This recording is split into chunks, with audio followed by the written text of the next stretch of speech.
Howard Phillips. We're privileged to have as our guest for this broadcast the author of two very significant books, actually the co-author.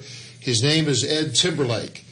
Ed is a former fighter pilot and congressional investigator, and these books have something in common, one with the other. They're about the security and survival of the United States of America. Ed, you have, in addition to your distinguished military career, worked closely with two outstanding members of the United States Congress, that's for sure. Jerry Solomon and Dan Burton. And tell us how you became involved in the whole question of the Red Chinese threat to the security of the United States of America. Well, after graduating from the Naval Academy, flew very briefly in Southeast Asia until I got sick, came back and got a graduate degree at Cornell. I then continued to fly in the reserves, but wound up here in Washington in the intelligence community, where I worked under contract to the Director of Net Assessment in the Pentagon and the Central Intelligence Agency. My mission then was, as a mid-level staffer, to analyze the weapons, the Soviet Empire, what they were capable of doing to America.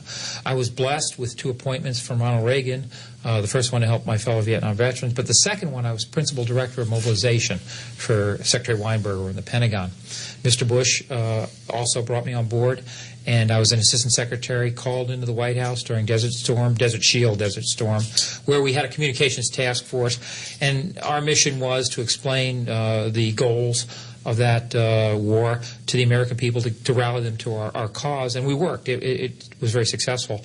I then was picked up after, thank God, the House turned over in '94. Chairman Solomon, who's an old friend, invited me onto the Rules Committee, where I had national security and veterans issues. All of a sudden, a name popped out of nowhere, John Wang. It was just prior to the '96 election. H-U-A-N-G. Yes, sir. It's spelled H-U-A-N-G, but it's pronounced Wang. A gentleman out of the West Coast who was brought into the Washington environment. He had served as a President Clinton appointee in the Commerce Department. And there was something going on in October in which money was somehow coming into the political process. And very candidly, I was assigned by Mr. Solomon to the round table. We had staffers, 11 different committees and subcommittees in October of '96, early November of '96, saying, what happened? Now, the media looks, and the administration takes great pride in painting all this attack or a challenge or findings of fact as a vast conspiracy. No, no.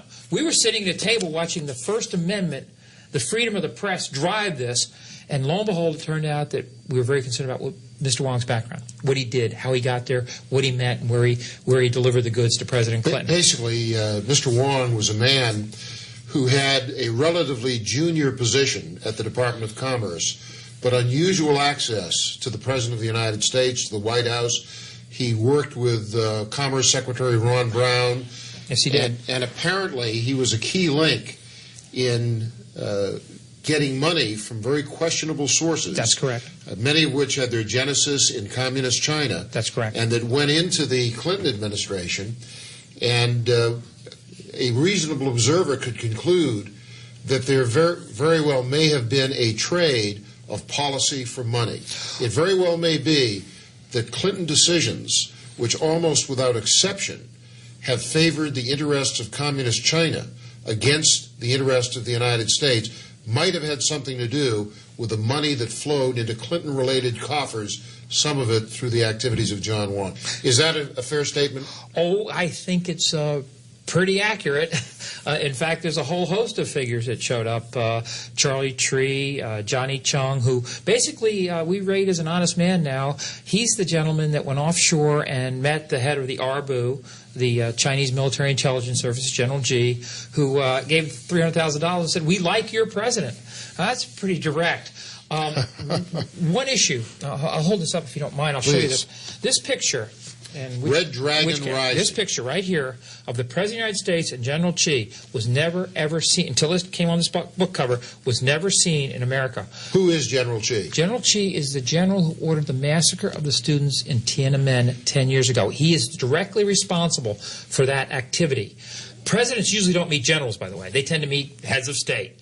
This, And they usually don't meet generals who massacre innocent civilians. nor do they keep the picture secret for the American people. What happened, though, is that that picture was used extensively throughout Asia, as were other of these pictures of the Clinton administration, the president, the vice And president. they're in this book, those Yes, sir. pictures. Yes, sir. Which by itself is a reason people should look at this book. Oh, there's some pretty harsh pictures. We should probably leave the book cover on because this is going into the homes of Americans, and there's some pictures in there of the kids, the price they paid, and what that really shows, how ugly the machine gunning and the tanks were to the young people. Let me cut right to the chase. Yeah.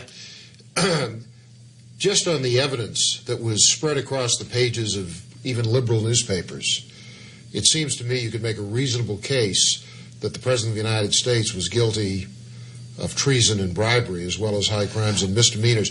Why did these issues not get surfaced by the Republican leadership in Congress in the context of the impeachment inquiry? My co-author and I we have a pact. We won't go over the treason is a term of art, by the way, in wartime, so we won't use that word.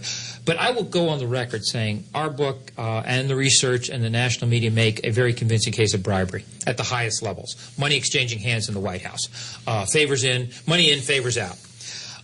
For a very brief period, I was on Mr. Burton's committee, then I moved to Senator Thompson's committee and came back with Chairman Solomon, who basically was a mainstay, a lion in this fight. And we had the impeachment inquiry. In fact, we met in his office one day. And for a very brief period, it looked like the Congress was going to go ahead with Mr. Shippers for Chairman Hyde, a great man, a wonderful investigator, and go down this path. And then all of a sudden, they decided, no, button it up, look at the obstruction of justice, and send it to the Senate. Wow. Get it off the plate. I could speculate till the cows come home. I'll tell you what I find oftentimes when dealing with China is a very strange environment in which, I'm a conservative Republican. I appointed Ronald Reagan and George Bush. And you worked for some very fine men. I really have. I've been Jerry honored. Solomon and Dan Burton are two courageous guys. And I was pleased to do that. What I found is that, ironically, I have natural allies on the far left. Honest liberals. Because they worry about human rights.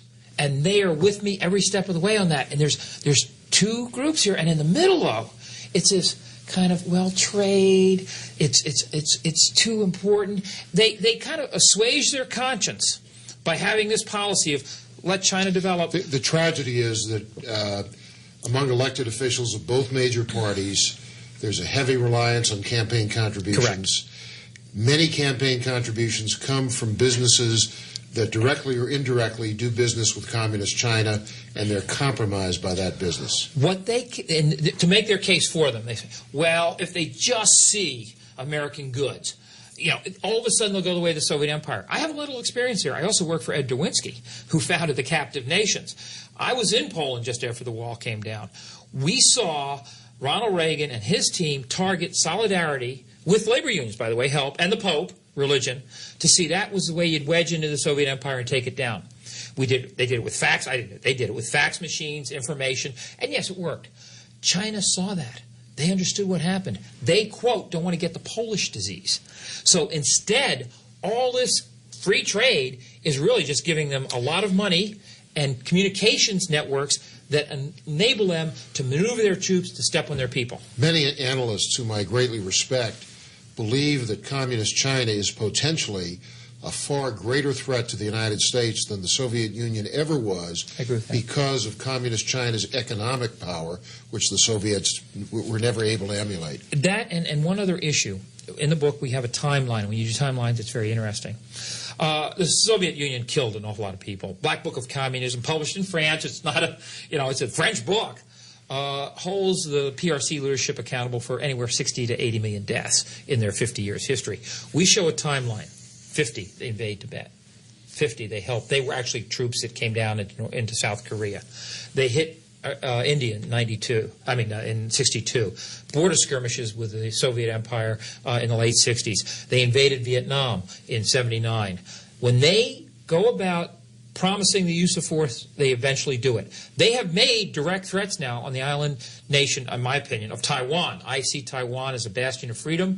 They now have free democracy, 22 million people, fifth largest economy in Asia, and the People's Republic of China are deathly afraid of Taiwan. I really believe that they're paper thin as far as their fear of controlling their people.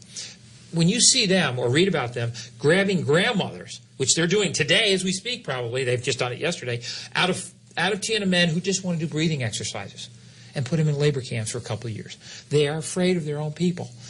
The propping up of the People's Republic of China through some of the excess trade and the dual-use technology is something that we will have to live with until they either crumble or they do something nasty, which maybe take Taiwan in the near term. We only have a couple of Sure. minutes in this segment. Talk to me about dual-use technology and the history of U.S. policy vis-a-vis China, Red China, on technology transfer. Well, again, I was blessed to work for Representative Solomon, who, gosh, he fought everybody on this one. He fought even President Reagan on some of these issues. But what we found is that in the Clinton administration, to remind your viewers that the coddling of the butchers of Beijing was what he threw at George Bush. How dare we have a man who coddles the butchers of Beijing? This is what Clinton said in the campaign. Correct.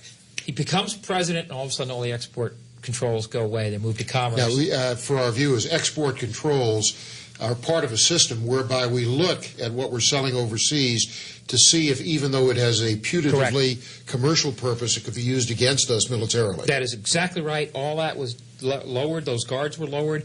Missile technology was transferred. Supercomputers. That's the one that I was get us. amazed to see that even the Republican Senate voted for some of these transfers at an earlier point. They've now switched. Yes. But at an early point in the Clinton administration, they went along with it, saying, well, China's not a threat, Right. and the business is important, and by letting them be part of our system and promoting free markets, we can change them.